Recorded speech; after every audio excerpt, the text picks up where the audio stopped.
Welcome to another episode of The Couch Coach. You're about to watch a real, one-on-one coaching call with me and an Ivy Industry member, which is part of our efforts to help flippers unlock their flipping potential. Ivy Industry blends a weekly mastermind with personalized sessions like this so that flippers can get the tailored guidance they need to reach the next level. If you're curious or interested, just click on the Ivy Industry link below and start your application today. I'll see you on the other side. Why don't you get me up to speed? Last week we made a couple suggestions for you, how to go with all those things, and where are we at today? Yeah, so we mentioned to focus on the core work and what actually brings in money. So I took new pictures of a bunch of my listings for Marketplace. I don't know if this helps, but I got verified on Marketplace, and I recently just added some new additions to my staging area. So just, again, optimizing for Marketplace, which most of my sales come from. And we also talked about expenses and the text magic expense, which was kind of one of my bulky expenses. So I cut that off completely. And if I used that for every one of my couch drops, it would have been costing me $480 per. So that's completely cut off from now on. I mean, yeah, and you can send those texts out manually, right? Right. Yeah. I think you have a VA helping you. Is that correct? Yeah. Yep. Okay. And what does a VA do? So as of recently, I'm the one posting the couch drops in my Facebook group, but he used to do that. He also approves all the members in my Facebook group. He does a bunch of small little things. He uploads all the couches to the website. So that's time saver. And you drop me your website link? Yes. And then I kind of have them do like a bunch of miscellaneous tasks as well. But yeah. Do you want me to Google Meet? Yeah, just drop it in the chat. Okay. Billy's Couches. Okay, cool. Now, the current inventory on the website, is this comprehensive of everything you have listed? Yes. Okay, wow. There's a lot of detail. Yeah, it's actually quite thorough. You have a lot of listings. Like, so it's all up to date? Yeah.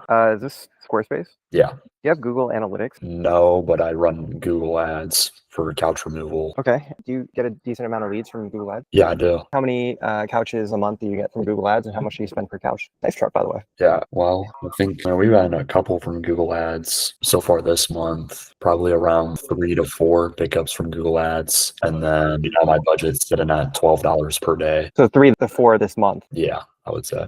Yeah. How many sales do you make on your website in a given month? No sales like directly from my website. It's more so like a thing I send out to customers to view all the details, imperfections, and dimensions, and then the video tour. Use it like a brochure. Yeah. What do you think the impact of having the website is?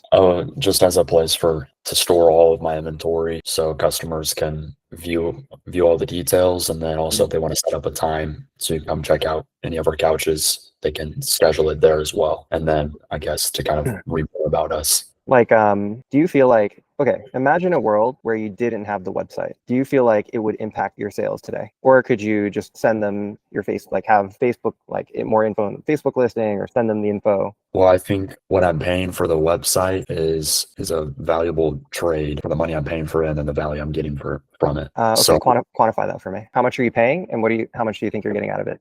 I think it's like a $40 subscription with like the domain and the actual website subscription. And then I don't know, I guess you can include what I'm paying to have it managed as well. Yeah, I think that's the key part, because I think it's the time, the money you're spending on the VA, but also the operational drag it creates. So for example, like all these photos that are like AI photo, like background shot, like the VA is doing that. Yeah, like removing the background. Yeah, uploading the photos. Okay. And so like what is he like relatively self-sufficient, or do you like have to get pretty involved in keeping the website up to date? And then do you find like you're waiting on the website to be up to date to like do things? No, I'm not waiting on anything. And then he's pretty efficient with uploading photos. We just send them to a group chat, and then he takes them from there, edits them, gets them uploaded. So I think the main point of having a website for most flippers, is it helps if you are collecting Google reviews to have a website.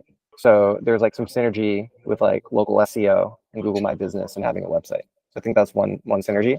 I think then the second level is getting people to schedule viewings, and then the third level is getting people to buy directly on your website. And I wonder, like with the scheduling viewings, right? If it's possible to do that without sending them to an individual product to schedule a viewing for that individual product on your website. So look, I don't think it's bad that you have a website.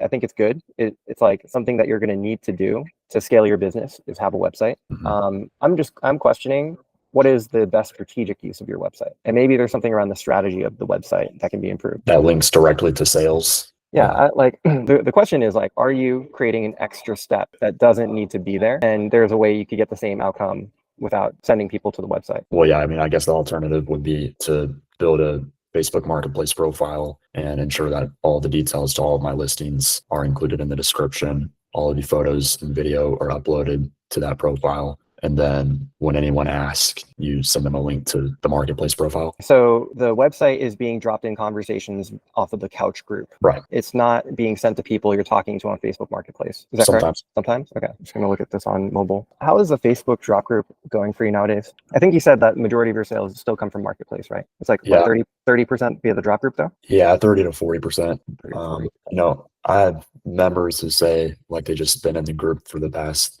4 to 6 months or past couple of months and are just now buying from me. Mhm. And I also would mention that I believe the Facebook group was a little more, it produced a little more sales a few months ago than it is now. So I think I've seen a little decline in sales from the Facebook group because we used to get them directly right after we post the couch drops. Now I'm not seeing that too much recently. So that's what I've been working.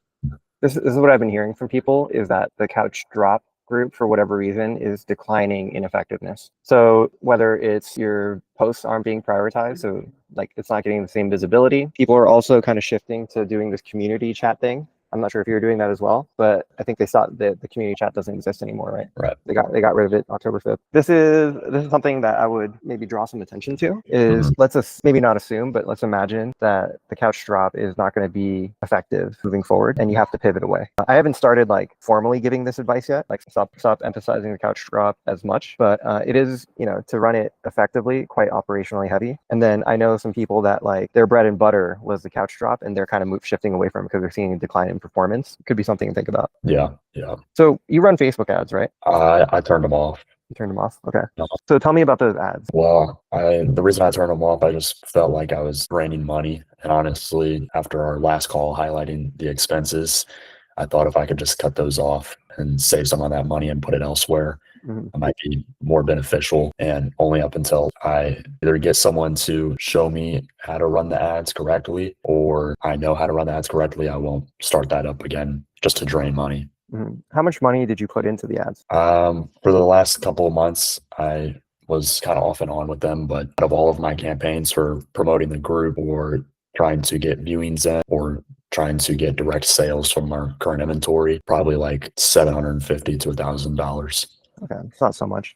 Yeah. And then what results did you get? I got one sale that I know. Okay. Yeah. I mean, but that's out of like a bunch of different campaigns. Yeah.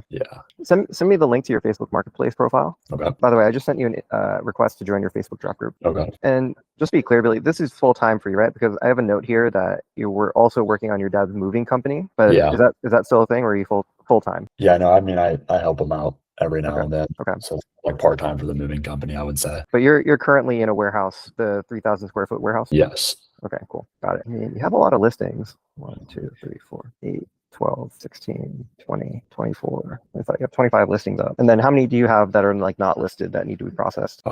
One. I mean, you're doing a good job on the supply side. Yeah. I mean, your problem is, I think, pretty clearly sales and marketing. Yep. So if you're in the warehouse, why aren't these couches staged? And some of the photos, you mean? Well, like some of these are outside. Well, the ones that are outside I just recently moved into the warehouse like 2 to 3 weeks ago. So the ones that are outside are from when I was in my storage unit. So, okay.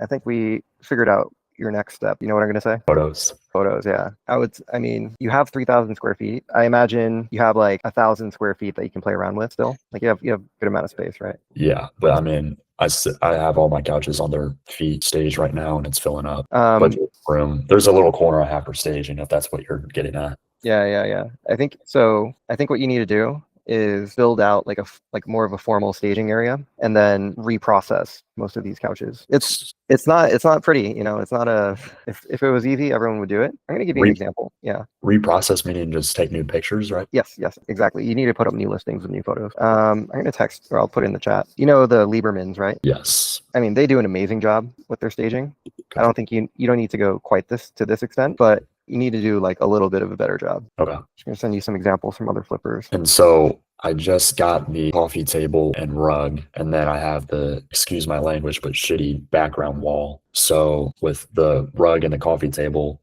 would you recommend adding anything else to improve it? Yeah. Can you paint these walls at all? I can definitely look into it. Yeah. Yeah. Here, let me share screen. I mean, you tell me which is most reflective of your current staging abilities. I'm looking at this, right? Yeah. Yeah, okay. You got stuff in the background, couches in the background, the throw, the pillow, the throw. Okay, that's nice. This is outside the storage unit. No need for that anymore. This is where you're losing money. Throw some paint on these walls, put a rug underneath it, get a coffee table, put the throw, maybe a light, maybe a painting behind it, How about that electrical box? Yeah, yeah. Throw a painting over that or something. Or just put in a different area, But have it be a dedicated area for staging. How many for like some of these listings, how long have they been up? Couple weeks, some couple months. So here's what, like, we're talking about the core work, right? This is the core work. This is the core work. If something's sitting on marketplace for like a month, you got to do something. There has to be some more urgency around that. Like you can't control how many views or clicks Facebook gives you on a listing. The thing you can control is how many listings you put up and the quality of your listing. Yeah. Let's see. I think text wise is good. Short and sweet, retail price, 3,647. Delivery available, great shape, minor signs of use. What percentage of your couches get purchased sight unseen versus like people come to your warehouse? A lot of people pick up recently, and I think that's because of the $99 delivery fee I charge. They just don't want to pay and would rather pick up and find a way to do so. Okay. So I would say 50-50 more recently. It used to be more people just buy and we deliver though.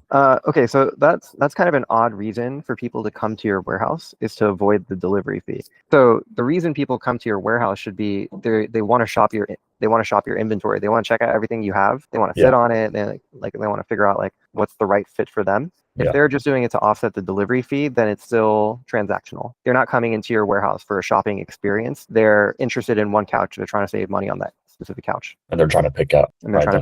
Exactly. So I'd say you're still, it's still like on a transactional basis, right? Same thing as like people parse your listing on Facebook and like, oh, I want this couch, and they buy it sight unseen. If they're just doing it to offset a delivery fee, then it's still that transactional thing. So in your marketing, as you think, and we'll talk about this in future calls, with the marketing, position yourself more as like an experience or a store where you come in and you like browse our selection instead of like coming in to see the one item. Yeah. Okay. And so it's less about driving leads for a specific couch. It's like, come into our showroom. Yeah. But yeah, dude, the number one thing as we talk about the core work that I think is going to help you is just redoing your list. Like you got to redo a lot of these listings, like work on your staging area, make it nice, start retaking, haul your couches in there, start retaking photos. If I think if all you did was exactly that, just retake all your photos and relist everything, you could bump up sales like 20-30%. It's going to be, I think it's a significant difference. You don't like you're working hard. I can see that, but the sales are just not commensurate with like the level of inventory you have, and it's just you're not showcasing the inventory in the right way. Yeah. Okay. And then so you said, so we focus on last call to focus on the core work and what brings in money. Mm-hmm. But my question for you is, at what point do you start elaborating and building more complex systems? 30 flips a month. Like you're consistently doing 30 flips a month, you're keeping busy. Okay, you've nailed the flipping model. Now let's turn it into a business, and you're gonna have the cash flow to support the transformation into a business as well. Or let's say 10K net profit a month, around there. Yeah. You need to make more money. You need to be selling things more consistently. And what you're gonna realize is as you turn it into a real business and as you think about scaling, the money is gonna help solve a lot of problems. But the problem is you're building these systems, but your process, you're trying to like automate and like bring in other labor, but your core processes aren't tight yet. Like the core model of like how you acquire couches, how you process them, how you get them listed, how you market the couches is not tight yet. And so you're throwing money at a system that's inefficient. So let's get that system, and you have to put in that work, right? Like for example, like we do returns, and right now we process almost $500,000 of returns every month across the United States. And to this day, I am still the person that like if I have a return and I need it placed, like I'm the one who knows the flipper on the ground. I'm sending it to them. If there's an issue, I'm getting on the phone and I'm calling them. And I'm getting to the point now where I'm ready to offload it. But it took 10 months of my time this year to like really sit on that side of the business and make sure that it was moving in the right direction before getting to the point where I'm like, okay, this is working. I can bring in someone to help me. Yeah. Okay. So money solves problems. Money can solve problems for you, but it has to be applied in the right way in the right time. And so you're kind of just we talked about this, right? Like you're throwing money and like trying to automate, but it's like the thing that you're trying to automate is not worth it in this current point in time. All right. There are a couple of simple fixes that we can make to your business right now, and like that's going to skyrocket your results. I'm pretty confident about that. So yeah, work on that, like this one piece, and then once it's done, grab another time. Let's chat. All right. Awesome. Thanks, Billy. Thank you. Bye. Bye.